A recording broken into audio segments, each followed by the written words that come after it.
हा पदार्थ 2 दिवस टिकतो म्हणून बनवायला घेतला खरं, पण कशाचं काय एका दिवसाच्या आतच संपला.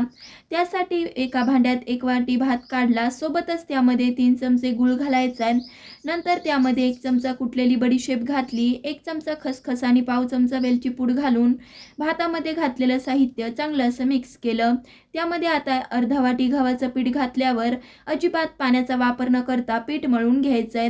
पीठ मळून झाल्यावर 1 चमचा तेल घालून पुन्हा चांगलं 2 ते 3 मिनिटं पीठ मळून घेतलं की लिंबा एवढ्या साईजचा गोळा काढून मीडियम जाडीची पुरी लाटून घ्यायची आहे.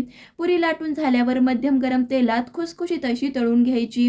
2 दिवस टिकणारी, अजिबात तेलकट न होणारी, पारंपरिक पद्धतीने बनवलेली भाताची गोड पुरी तयार झाली.